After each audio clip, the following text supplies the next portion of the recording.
La hernia de hiato se produce cuando la parte superior del estómago se desliza a través del diafragma y se localiza en el tórax. En general, la presencia de una hernia de hiato se asocia con la coexistencia de una enfermedad por reflujo gastroesofágico. Dicho problema se caracteriza por la presencia de una exposición anómala del contenido ácido del estómago en el esófago distal.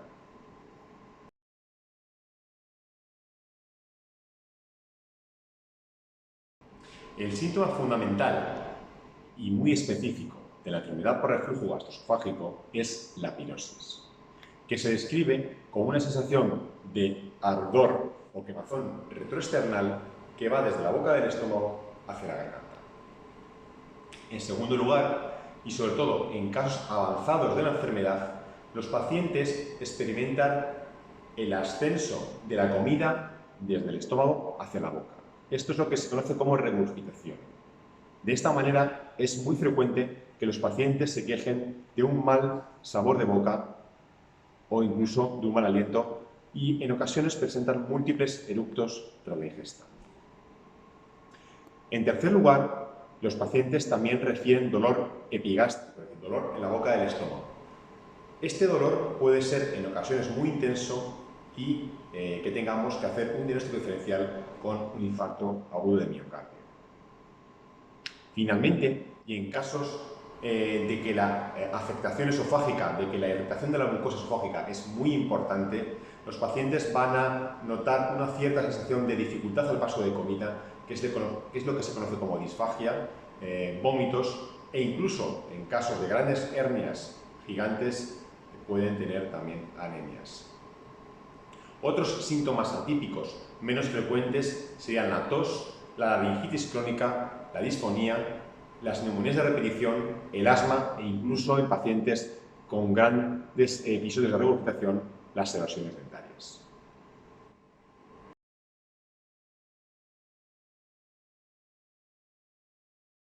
El tratamiento de la enfermedad por reflujo gastroesofágico es básicamente médico y se realiza mediante la instauración de un tratamiento farmacológico basado en inhibidores de la bomba de protones, que es lo que vulgarmente todo el mundo conoce como el omeprazol, el lansoprazol, el esomeprazol, etc. Existen otros fármacos menos eficaces como los antagonistas de los receptores de histamina 2, como por ejemplo la ranitidina y la famotidina, y los antiácidos. Por tanto, ¿cuándo estaría indicada la cirugía? Pues la cirugía está indicada en tres situaciones. En primer lugar, en aquellos pacientes en los cuales se produce una falta de control de los síntomas a pesar del tratamiento farmacológico correcto e incluso con altas dosis. En segundo lugar, sería aquellos pacientes, fundamentalmente pacientes jóvenes, que a pesar de que experimentan una cierta mejoría con el tratamiento farmacológico, prefieren optar por un tratamiento quirúrgico bien por el excesivo costo de los mismos, por el miedo a desarrollar efectos secundarios o por simplemente no querer estar toda la vida en tratamiento farmacológico. Y en tercer lugar, la cirugía estaría indicada en aquellos pacientes en los cuales la enfermedad por reflujo gastroesofágico genera complicaciones, como por ejemplo en aquellos pacientes en los cuales tienen un esófago de Barrett, una esofagitis muy importante o en aquellos pacientes con una esofagitis péptica, una estenosis péptica esofágica. ¿Cuál sería la técnica quirúrgica? La técnica sería la conocida como funduplicatura. Se efectuaría, por supuesto, a través de un abordaje laparoscópico con 5 orificios y consistiría en realizar un nudo de corbata entre el fundus gástrico, es decir, entre el estómago, alrededor del esófago, como si estuviéramos abrazando el mismo. ¿Cuál es el objetivo de dicha intervención? El objetivo sería crear un mecanismo de alta presión a nivel del esfínter esofágico inferior para impedir que el contenido ácido del estómago ascienda al esófago distal.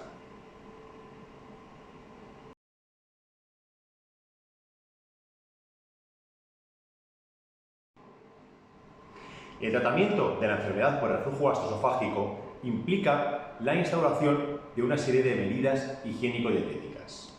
En primer lugar, conviene llevar una dieta sana y equilibrada, realizando un mayor número de ingestas, entre 5 y 6 al día, pero de menor cantidad. En segundo lugar, evitar acostarse inmediatamente después de las comidas. Es aconsejable esperar al menos entre 2 y 3 horas tras la ingesta. En tercer lugar, elevar el cabecero de la cama entre 10 y 20 centímetros. Idealmente, se aconseja el uso de camas articuladas, aunque también se puede conseguir mediante la colocación de tacos de madera en las patas o bien mediante la acumulación de almohadas. En cuarto lugar, evitar el aumento de la presión intraabdominal, como por ejemplo las comidas copiosas, la obesidad, es aconsejable perder peso, el estreñimiento, levantar objetos pesados, la tos crónica, evitar situaciones estresantes y el embarazo. En quinto lugar, es muy importante dejar de fumar, ya que el tabaco va a influir negativamente en el esfínter esofágico inferior y va a favorecer el reflujo. Y por último, se debe evitar el consumo de aquellos fármacos que disminuyen el tono del esfínter esofágico inferior y que en consecuencia van a favorecer el reflujo gastroesofágico, como por ejemplo los anticolinérgicos, los antagonistas del calcio y los antidepresivos tricíclicos.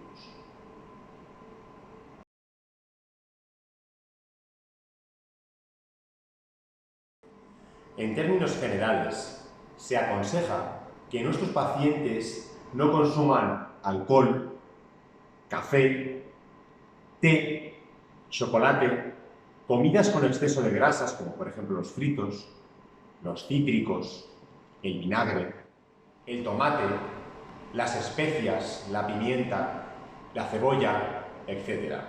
Ya que, al igual que lo que ocurría con los fármacos y con el tabaco, que he explicado en la anterior pregunta, van a actuar sobre el tono del esfínter esofágico inferior disminuyéndolo y van a favorecer la aparición del reflujo gastroesofágico.